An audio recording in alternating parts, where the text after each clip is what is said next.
Hey, welcome everybody to the Trialogues podcast. This is our love and affection edition because it's in honor of Valentine's Day, or as some would like to call it, Black Thursday. So I'm Rob Hahn from 70S Associates, also known as the Notorious Rob, and with me as always are my friends, whom I have a lot of love for, but they're not necessarily my lovers, Matthew and Gaylord. How are you, gentlemen? I'm very good today, Rob. How are you? I really don't know how to come back to something like that. I don't even know how to introduce myself after such a I got nothing but love. I got intro. nothing but love. It's love, baby. I got nothing but love. I think we're just trying to head off the impending chipmunking that our audience likes to immediately participate in. But I'm good. I'm coming to you from beautiful, lovely Midtown Manhattan today. I'm actually on the road in Midtown as opposed to the Upper East Side, and I'm overlooking the beautiful New York Public Library this afternoon. So life is good. Awesome. I'm Gaylord DeWald, and yeah, I was left a little speechless on that one too, Rob. You know, after all we've been through, and then you say we're not together. What's up? You know. No, I'm Gaylord. I'm Gaylord. It's called catfishing. Right, exactly. President and janitor of Thought Faucet. I'm up here in Vermont, which, if you got to be anywhere around Valentine's Day or any time of year, you should probably be in Vermont, right? So that's where I'm at, and so I'm looking forward. What are we going to talk about today, guys? Like I said, I think we're going to talk about love. I want to talk about top 5 lists. As I'm sure you guys saw, I think there was a Inman article about top 5, ways for Valentine's something or another for real estate, and I thought it was kind of interesting. Did you guys see this article? Yeah, I saw it. And it comes on the heels of a number of top 5 for insert timely thing in here type posts. Mm-hmm. Top 5 for Vine for real estate, top 5 Valentine's Day, top 5 for, I guess whatever it is, but insert topic of discussion, in here in the headline, and it's sort of just the latest one of those, I guess. But yes, I saw it, and I know that a few folks discussed that online last night. Gaylord, you saw it, right? Yeah. No, I actually left a comment on it because the first of the top 5 things was to go out and buy some champagne for your clients or whatever, and I had to note that 1/3 of the U.S. doesn't drink, so you make sure if you're going to do something like that, if you're actually going to follow through on that one, make sure you know them well enough. Otherwise, you're going to end up with a very non-romantic, awkward moment. Although I suppose that you could take that bottle of champagne back to your, on your own or whatever, and then you'll be buying one for yourself. I don't know. I guess the real discussion here, as we begin to get into it, is the how meaningful such lists really are to people's day-to-day business, because like Gaylord suggests, the idea of giving your neighbors or your clients flowers for Valentine's Day, because you say, well, I'm going to market myself using Valentine's Day as a conduit to reach my customers or stay top of mind.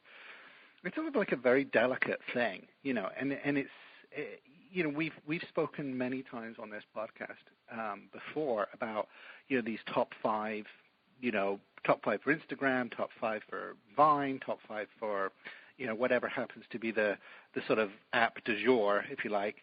And they always feel to me like sort of solutions to problems I don't have. That they always feel like that, and they feel very forced and very unnatural. And for me personally, and I know certainly a lot of the folks that I interact with on Twitter, especially, irrelevant and not applicable to their day-to-day business because they don't fit within the kind of strategy or even the tactical sort of approach that people are doing. So, mm-hmm. You start to sort of really question the value of this thing. It's not advice as such. It's not journalism. It's barely writing. I'm not quite sure really what to make of these things, other than to just not see them. Well, so I mean, I think they're really fun in some cases, like this one, right? This Sure. Valentine's one, right? Before we get off of it, I do want to point something out. I realized this could only have been written by, a woman. Because I realized most of these things, if a man was doing it, around these here parts, man, you better be careful who you're delivering flowers to, I was like, yeah, I could see that. Because I was just thinking, so imagine I went to my neighbor's house and ring the doorbell, and the wife opens the door, and I say, here's a bunch of flowers. In Texas, you don't know. You might have an angry husband showed up at your door with a shotgun, so. Well, similarly here in New York, if an agent turned up at my door and delivered flowers to my wife, I think I'd probably have the same kind of reaction, What on earth is going on here? Oh, you're doing a top-of-mind marketing strategy. Okay, gotcha. That end up being a little top of mind in a way that you didn't really. Absolutely. All of a sudden, I'm not quite so threatened. I don't know. You can take it too far. Love team for social media. I'm like, why just stop at love? Why don't we recognize lust as well? Well, I'm all for timely posts, and it's actually something that's it's a very hot topic since the Super Bowl, really. Since Oreo did their sort of real time, eating Oreos in the dark during the power failure during the Super Bowl. It's a very hot topic in terms of how brands react to real time events using real-time platforms. So I get it. And the idea of putting the right information in the right person's hands at the right time in the right place is a huge marketing goal that many, many brands are working on. It's just happened to be that Oreo sort of crystallizes that idea. So I get the idea of using, Valentine's. The other one that often gets very heavily discussed within the real estate community is, places to go see the fireworks for 4th of July. Mm-hmm. That's one that comes around a lot every year as well. So I get it. I've got a good story on that 4th of July one. And part of the reason that comes around, I'm fairly certain, is that earlier on in the day when people were working extra hard at trying to crack the SEO nut, a lot of people experienced a lot of great search engine optimization from where to park to see the fireworks. People wrote about it, and so it comes around. Part of the reason that holiday comes around is that was just one of the early experiments in search engine optimization. That's very true. And Huffington Post are like the great example of people that have aggressively written posts with the headline, "What time does the Super Bowl start?" Right. Exactly. So yeah, I mean the sort of gamification of SEO as it relates to these events, that's like, in many ways it's almost sort of like SEO table stakes when it comes to using these kind of ideas. Low hanging fruit for certain. Oh, for sure.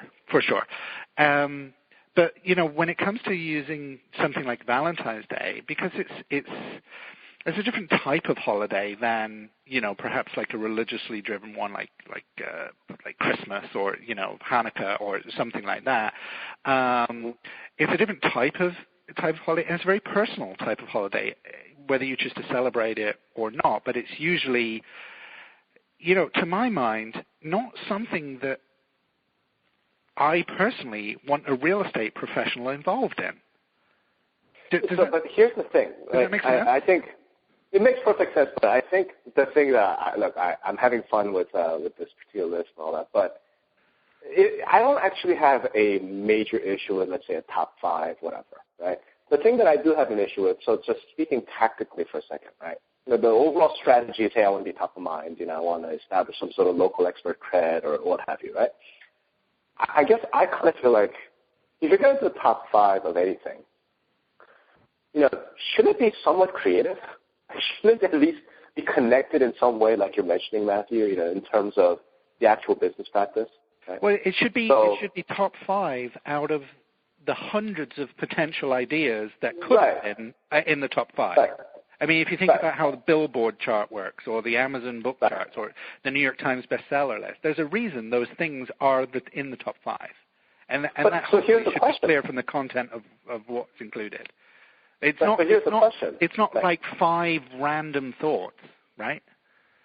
Well, but this is what I'm getting at. The Amazon list and the Billboard list, their top 5 is top 5 proven. In other words, they're top 5 most popular. There's data to back it up. There's data for what right. Based on got sales. the most sales. There's data. Right. Yeah. Clearly trying to create some sort of data-driven top 5 ideas for marketing anything or leveraging an event or whatnot, it's really hard to say that you're going to be able to get any data from it. Yeah. So I kind of look at it as then what is the criteria for making a top 5 in the first place? So it can't be top 5 most successful, top 5 best proven, top 5 guaranteed to work type of stuff. I mean, that doesn't work, right? It's got to be top 5 something. We need to be careful about using. We need to be careful about focusing the discussion in on top as a word, because very often, especially the examples that we referred to earlier, is actually not top 5. It's just 5. Right. Yeah. Mm-hmm. Right. So we need to temper the discussion and just say, yes, the top 5 ones, that's applicable, but very often it's just here's 5 ideas, and. I think, from my understanding of how those things are presented at things like conferences and things like that, they're really, it's really coming from a perspective of encouragement to agents that need ideas, right? Right. What am I going to do? Stay top of mind. That's okay. I think that's fine. Don't you think that's okay? I mean, I actually don't have an issue with it. It's okay, so as long as we keep it as 5, right? So let's say we get rid of the top 5 ideas. Like, I think I could come up with 5 ideas, for agents to leverage and to use that Valentine's Day, right? I mean, couldn't we come up with Trialogues top 5 marketing ideas for realtors using Valentine's Day, right? I mean, I was going to give you one, right? So here's one thing that I would look at doing. But this I want to say this. I'm just going to give you one example, right? I would absolutely, do a top 5. Well, actually, I wouldn't do it, but let's say our younger, 20-something, 30-something, I would totally throw a party, right, for singles, right, sort of like Black Thursday party, and then talk about, the best bachelor pads, right? Or maybe it's like, women who don't have boyfriends but would love to be married, I can imagine doing something like that. It's tricky, Rob, because you're skirting towards fair housing stuff with that. If you can't really describe something as a bachelor pad, for example. That's right. Yeah, that's right. The First Amendment doesn't apply, but so that blows. Fine, then don't do it. Have one of your friends. You show up as a realtor, right? I don't want to poo-poo your idea, but there is that kind of stuff to consider. Yeah, all right, so you got to get around it. But, I guess that's kind of what I'm getting at, right? The reason why I mentioned that, so maybe it's something else. Maybe it's, maybe it's do a blog post. So if we want to talk about doing social media, like blog posts by the most bedrooms, that you're going to want to be in. Like Valentine's Day. It's very tricky because everybody has a very different and highly subjective perception of romance, I think. And specifically marketing that, by using properties it's a very, very delicate thing. One of the things that I'm interested in is with a lot of the social media marketing stuff, the idea of favoriting and liking things, very often those things are driven by a heart icon. And, that's something that's incredibly well associated with Valentine's Day, right? A heart icon. You see a lot of that stuff on Valentine's Day, and it's the closest sort of icon associated with that particular day.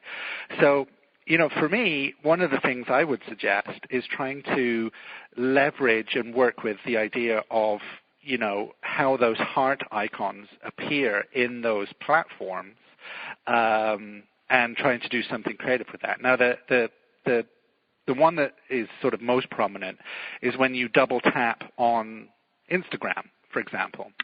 Right? So say, for example, when you like something on Instagram, and you're on your phone, you double tap it, there's a heart icon that sort of appears on the screen momentarily to say, to sort of acknowledge that you've liked it.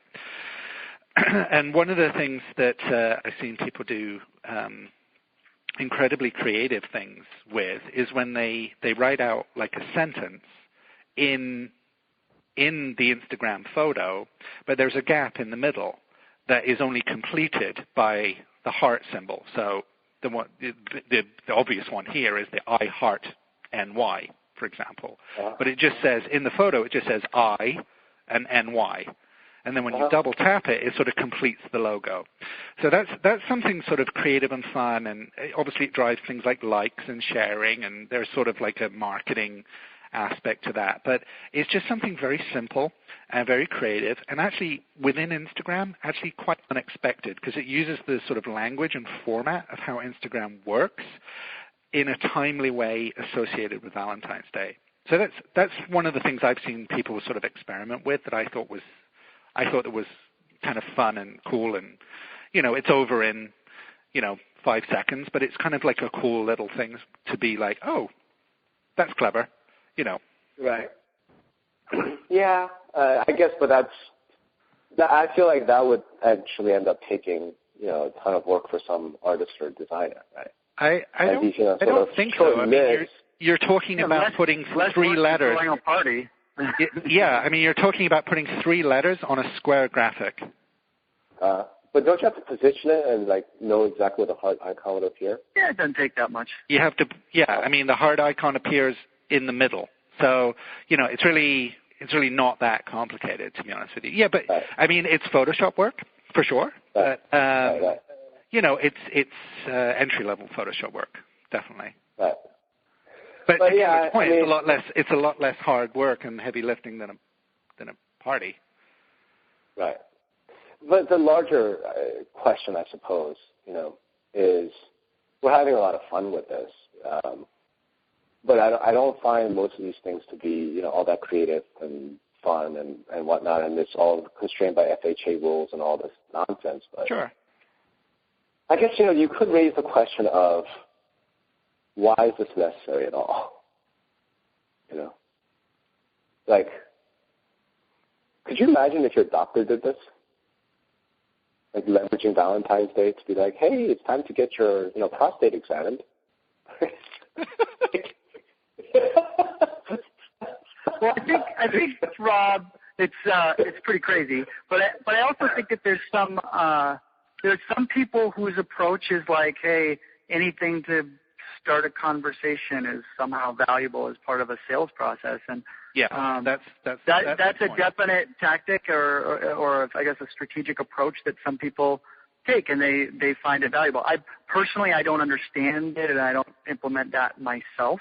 But some people, tell me that it's a very successful way for them to generate business. The same, kind of people will say, well, I've got this, business card that folds out and it's like an 11 by 17 piece of paper when you're done with it, and it's got a QR code on it, and it starts a conversation. And so there are people that consider that kind of stuff, well, it starts a conversation. It's just, I think some of them might be just, there's a lot of different ways to pursue sales. There's, for different personalities and different audiences, and some people have different tolerances for various kinds of humor and that kind of thing. And, so while I personally don't see any room for, a doctor to be giving flowers or whatever to my wife, but in some places maybe they do or whatever. It's sort of different strokes for different folks. Yeah, I mean, it depends on what industry you're in. Because if you're in the food industry, if you run a restaurant, Valentine's Day makes a whole lot of sense. Yeah, it's it's totally tied to their revenue. They make a lot of money that night. Right. It's a big part of their actual business happens on that night. Oh, sure, yeah. I mean, if you're De Beers, I'm sure you're making a killing on Valentine's Day, Yeah. Or like up here in Vermont, we've got the Vermont Teddy Bear Company or whatever. They send out like gift teddy bears, and they have, so that's a huge, like this time of year, nobody in that company that works there, and they also have a flower delivery service. Nobody slept for months there. Because they've just no, I believe it. I've been seeing all of the ads from Vermont Teddy Bear Company. Yeah, they're unstoppable. They're unstoppable. They're just constantly. There's some sort of like a florist, syndicate somewhere that keeps Valentine's Day alive. I'm convinced of it. But let me throw something in here. Does it actually have the negative effect of appearing desperate to do this? I think it really depends. Yeah.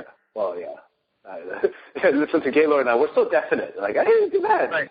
Gaylord, what do you think? We're both consultants. We got to tap dance around that kind of question. But I think it's going to depend, again, depending on what's the nature, the humor of the salesperson using the tactic, and what's the tolerance for humor from the audience that it's going to. My personal gut is that all of those kinds of things that are focused on anything to start a conversation feel desperate to me. But I know other people feel differently than I do. So I think it's going to come back to where you're at. There are many sort of instances of this, and the natural example that comes to my mind is television advertising. There's such a desperation around these lower thirds that appear within the shows about what's coming up next and why you should watch. Two Broke Girls or Smash or whatever it is, right? There's such a desperation to running these ads relentlessly. And it sort of feels a bit like that, where it's like, well, I didn't get you the first 10 times that you saw this, so but maybe 10 more times, and we can start to have a conversation. And, for my mind, that conversation isn't really going to be a good one. It's going to be a please stop one. Right. And and that's sort of where I'm going with this stuff is that yes, of course, it needs to buy into the tactical approach and the overall strategy and who it is and the relationship between the person administering this marketing and the person receiving it. But it's a very, very delicate thing to use the language of a holiday to stay top of mind in that particular instance. Valentine's Day is a very delicate one. It's not the same type of marketing as a St. Patrick's Day or a President's Day or something like that. You see a lot of car companies advertising around President's Day, for example. That seems to be their holiday, for example. But when they do that, it smells desperate too, right?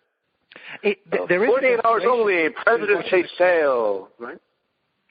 I think President's Day car sales, when I see them on the TV, they feel very desperate. The local, I think all car sales ads sound desperate to me. Like, I haven't seen one yet that doesn't sound desperate, except for, like I say, every now and then there's a guy. I guess there's some guys up here that do some really funny, like more narrative style ads. But think about. You have to think about. This is marketing. Marketing 101. But you have to think about the poor recipient of this stuff. And if you were, somebody that lived on their own and you felt, particularly sensitive to Valentine's Day, for whatever reason, it was just not a holiday that you celebrated or wanted to celebrate. Black Thursday. Imagine if you were if the only person that you got flowers from was your realtor. Doesn't that make it worse? Actually, I would imagine that would make it worse. Like that's the opening of a movie that stars like Meg Ryan and getting the Valentine's card from your mother. It's like that kind of. I suppose that if that's the case, then the fact that you, the realtor, are appearing desperate is probably no problem because the recipient is equally desperate. Well, I don't know. We've got a movie script.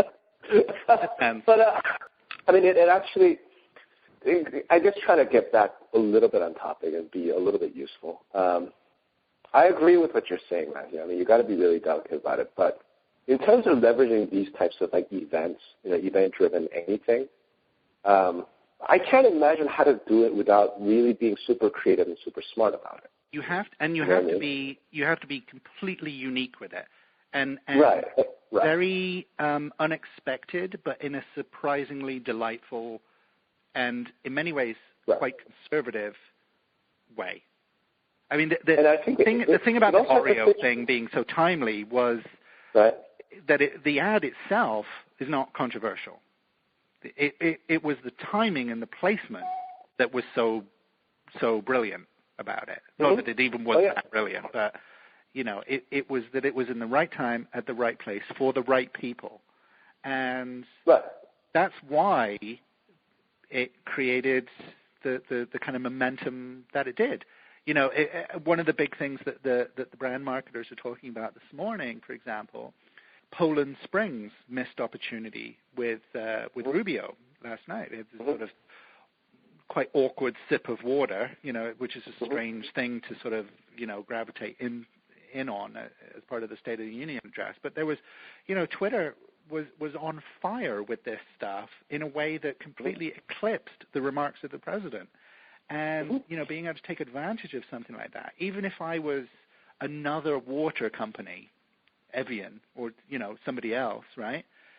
There's opportunity in that moment, and brands being responsive to that stuff is proving to be a lot more powerful. So I get the idea of timeliness, but it's you want to make it seem like not kind of forced. You just want to make it feel like a very natural part of the conversation. And I think, one of the things I sort of struggle with is how forced a lot of these things feel, flowers and champagne. The advantage of, the advantage that like Oreo has, or if someone had jumped in with a water thing on the State of the Union, the advantage there is that if they're monitoring Twitter, which obviously they are, they can see ahead of time that, people are approaching this in a lighthearted way. There are people, they can observe that, hey, there are people making jokes about this thing that, so maybe it's like, had the lights gone out in the Super Bowl and then everyone started like talking about it in a very serious way, then Oreo would have looked out of place with their funny ad.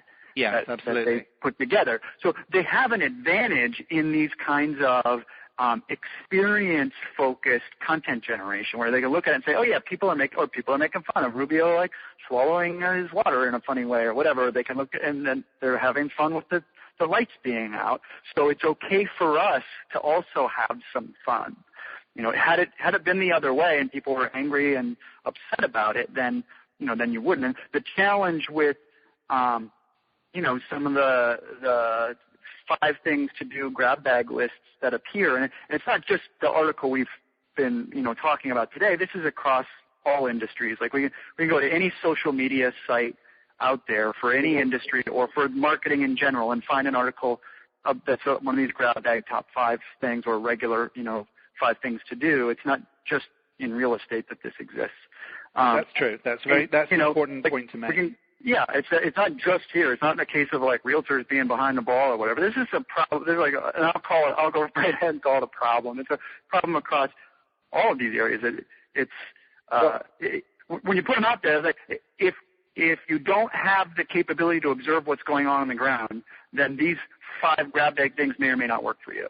And it's rare in the case of these 5 grab bag things to do that the author also says, by the way, you might want to observe to know something about what's happening in your market before you try these 5. Like you might want to know whether the person you're giving these flowers to has a jealous husband or not before you give them flowers. That kind of thing. That without that observation capability, you just go and grab these 5 and flip a coin and pick one to start. Because I think that it is good. There are people who are like, geez, how do I get started? And these like grab bag 5 things are a great way to like, okay, I'll try one. But there's without observing what's happening in your marketplace, it can be shaky. I always thought of those like grab bag things, the 5 things to do whatever, 18 tips to improve your WordPress site or what have you. I always thought they were really more about the writer than they were about the reader. right? That it's just a way for the writer to sort of try and display, look how smart I am, or, look how creative I am. It wasn't necessarily like the reader, if you do these things, you're going to be successful type of deal, right? And that's always I can add into that. There's another one for that. Having written enough of these like grab bag things myself, sometimes it's just you're short on time and you want to put something out, and it's a nice, easy format. You can be like, I can pick out 5 things and I can get a piece of content out there. Which doesn't make it, I don't think, morally wrong or anything. It's also as a standardized format, it makes for a quick way to generate a lot of content, which is why I think we see it so often in social media. I agree, and I think the example that comes to mind is when you travel. 5 great things that locals know about. Yes. It's like if you're visiting a place, I find those lists actually really quite helpful. And there's lots of services sort of based on that. But there's something that disconnects with me when it comes into my own feelings about a platform and my productivity, where I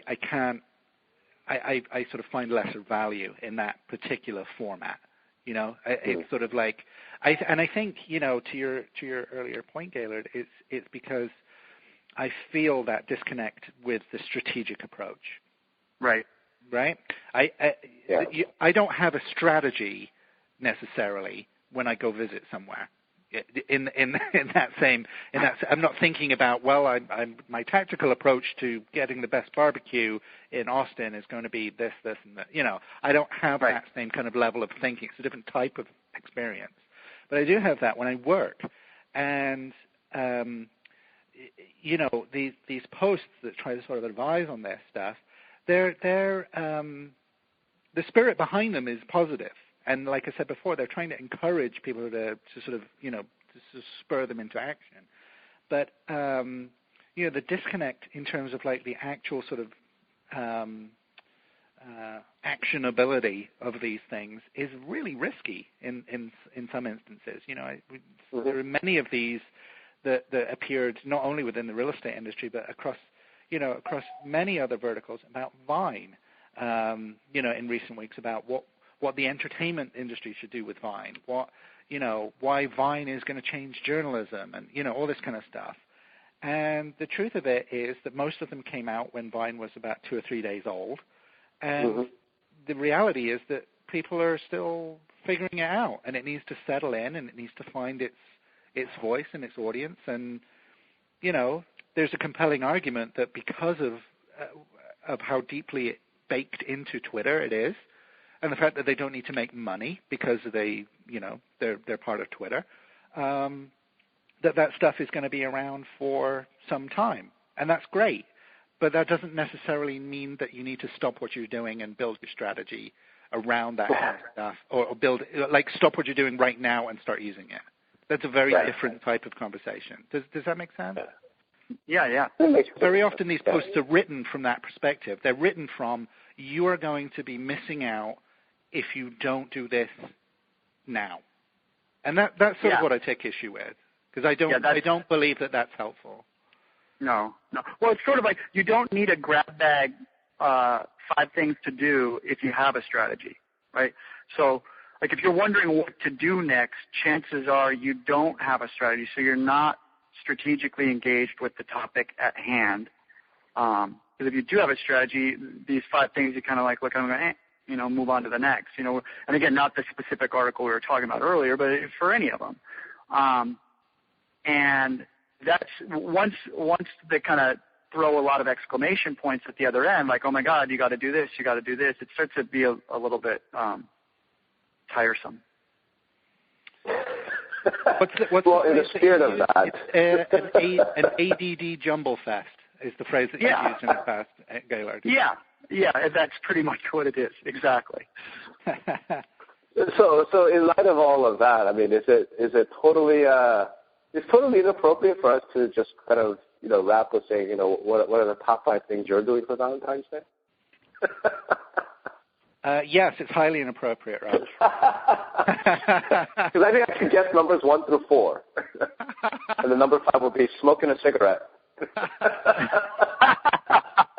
Very good. Anyway. And on that note, It's great to have a chat with you guys on this, the love and emotion. It's all about love. Okay? Nothing but love for y'all. Have a good one, guys. Bye, Yeah, everyone. take care, Rob. That's a magic number. Yes, it is. It's the magic number. Somewhere in this hip-hop soul community.